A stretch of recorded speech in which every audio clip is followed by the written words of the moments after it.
قال رسول الله صلى الله عليه وسلم ما من أيام العمل الصالح فيها أحب إلى الله من هذه الأيام يعني 10 ذي الحجة রাসূল করিম সাল্লাল্লাহু আলাইহি ওয়াসাল্লাম বলেন জিলহজের প্রথম দিন থেকে 10 দিন পর্যন্ত এই 10 দিনের আমলের চাইতে অন্য কোনো দিনের আমল আল্লাহর কাছে এত অধিক প্রিয় নয়।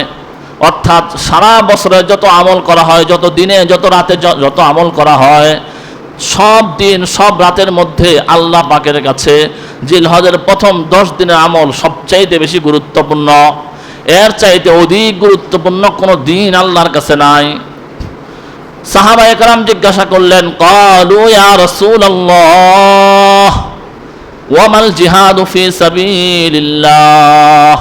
সাহাবায়ে কেরাম জিজ্ঞাসা করলেন, ইয়া রাসূলুল্লাহ জিহাদও কি এর চেয়ে উত্তম নয়? কারণ জিহাদের ব্যাপারে সাহাবায়ে কেরাম জানতেন জিহাদ হচ্ছে সর্বোচ্চ আমল। জিহাদের ব্যাপারে আল্লাহ রাসূল বলেন ওয়াজিরওয়াতু সানামিহি আল জিহাদ, শরীয়তের সবচেয়ে বড় আমলের নাম হচ্ছে জিহাদ। এই কারণে সাহাবায়ে কেরাম বললেন, ইয়া রাসূলুল্লাহ এই 10 দিন আমল করার চেয়ে কি জিহাদ উত্তম না এই 10 দিন আমল করাটা উত্তম? আল্লাহর নবী বললেন, ওয়ালাল জিহাদ ফি সাবিলিল্লাহ। ও আমার সাহাবায়ে কেরাম শুনে রাখো, এই 10 দিনের আমল জিহাদের চাইতে আল্লাহর কাছে বেশি উত্তম। ইল্লা রাজুলুন খারাজা ফি বিনাফসিহি ওয়া মালিহি, তবে ওই ব্যক্তি ব্যতিক্রম যে ব্যক্তি জান এবং মাল নিয়ে আল্লাহর রাস্তায় বের হয়ে গিয়েছে, ফালাম ইয়ারজি'a মিন যালিকা বিশাইইন, এরপরে ওই ব্যক্তি আর কোনো কিছু নিয়ে ফিরে আসে নাই, অর্থাৎ আল্লাহর রাস্তা শহীদ হয়ে গিয়েছে। ওই ব্যক্তি শহীদের মাকাম পেয়ে গেছে, শহীদের মর্যাদা পেয়ে গেছে। ওই ব্যক্তি ভিন্ন কথা, ওই ব্যক্তি ছাড়া জিহাদের আমলের চেয়ে এই দিনগুলোতে আমল করা আল্লাহর কাছে অধিক বেশি প্রিয়।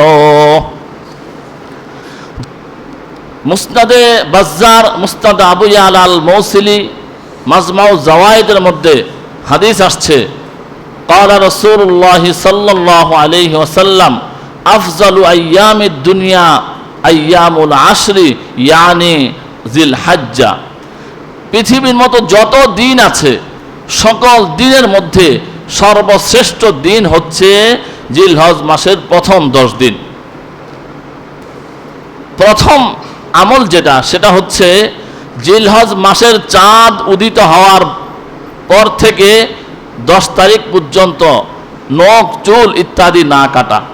জিলহজ মাসের চাঁদ ওঠার আগেই সব কিছু কেটে পরিষ্কার থাকা, এরপরে জিলহজের চাঁদ ওঠার পর থেকে কোরবানি পর্যন্ত আর নখ চুল না কাটা। এটা হচ্ছে যিনি কোরবানি দিবেন তার জন্য একটা বিশেষ আমল।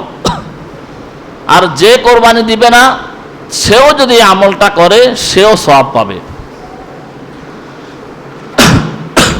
সহিহ মুসলিমের হাদিস, হাদিস নাম্বার 1977, হযরতে উম্মে সালামা রাদিয়াল্লাহু আনহা থেকে বর্ণিত, ক্বালা রাসূলুল্লাহ সাল্লাল্লাহু আলাইহি ওয়াসাল্লাম ইযা রাআইতুম হিলাল যিল হিজ্জা ওয়া আরাদা আহাদুকুম আন ইউযাহহিহা, তোমাদের কেউ যখন জিলহজ মাসের চাঁদ দেখে আর ওই ব্যক্তি যদি কোরবানি করার নিয়ত করে, ইযা রাআইতুম হিলাল যিল হিজ্জা ওয়া আরাদা আহাদুকুম আন ইউযাহহিহা, তোমাদের কেউ যখন জিলহজের চাঁদ দেখে বা জিলহজের চাঁদ ওঠার সংবাদ শুনে আর ওই ব্যক্তি যদি কোরবানি করার নিয়ত করে, ফালইউমসিক আন শারিহি ওয়া যফারিহি, সে যেন এই দিনগুলোতে নখ চুল কাটা থেকে বিরত থাকে।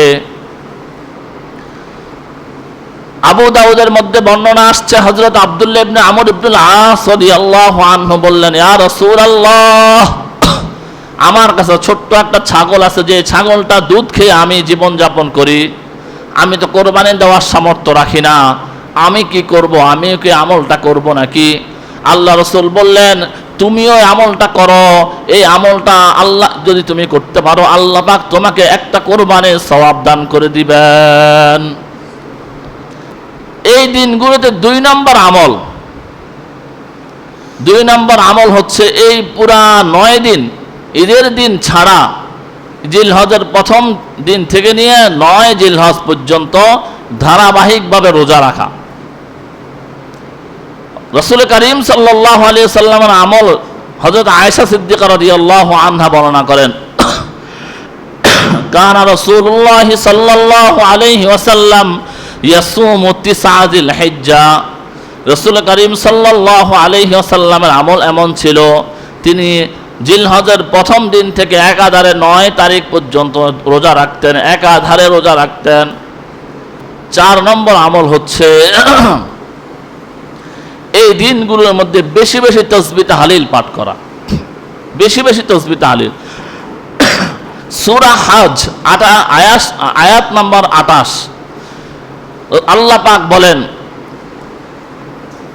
ওয়াযকুরু ইসমাল্লাহি ফি আইয়ামিম মা'লুমাত, আল্লাহ পাক বলেন লিয়াশহাদু মানাফিআ লাহুম ওয়া ইয়াযকুরু ইসমাল্লাহি ফি আইয়ামিম মা'লুমাত।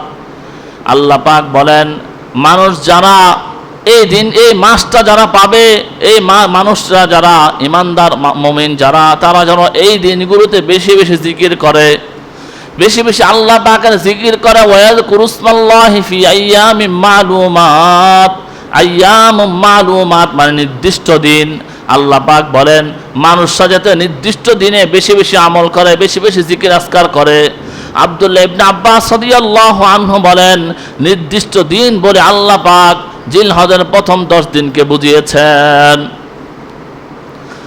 সহিহ মুসলিমের মধ্যে হাদিস আসছে, রাসূল করিম সাল্লাল্লাহু আলাইহি ওয়াসাল্লামকে জিজ্ঞাসা করা হয়েছে, ইয়া রাসূলুল্লাহ এই দিনগুলোতে কোন আমলটা বেশি বেশি করব?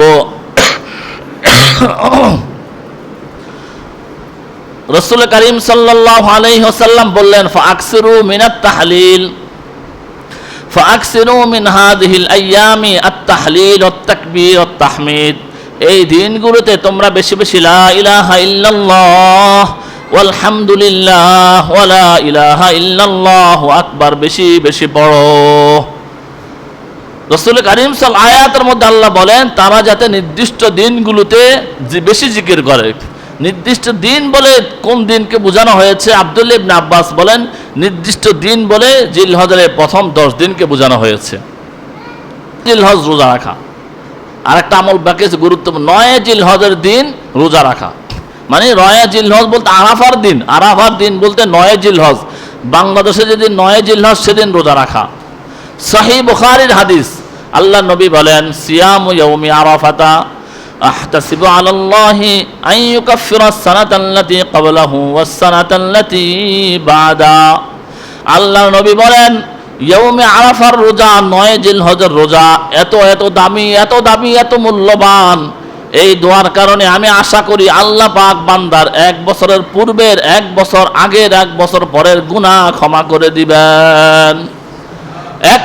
একটা রোজা 1 বছর আগের এবং 1 বছরের পরের গুনাহ আল্লাহ পাক ক্ষমা করে দিবেন, শুধু একটা রোজা, সেটা হচ্ছে ইয়াউমে আরাফা 9 জিলহজের রোজা। এই মোট 7-8টা আমলের কথা বলেছি, যে এই 7-8টা আমল যদি আমরা করতে পারি তাহলে এই দিনগুলো আমাদের কাজে লাগবে।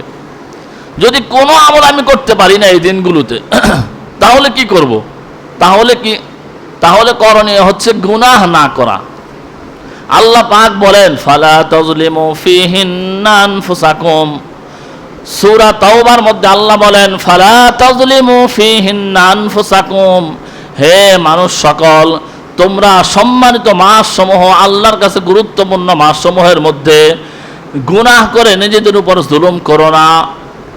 কাওয়াতে নে কিনাদারি বদমকুন বরওজুদে খুদ সাতম বে হদ মকুন, কুওয়াতে নে কিনাদারি বদমকুন বরওজুদে খুদ সাতম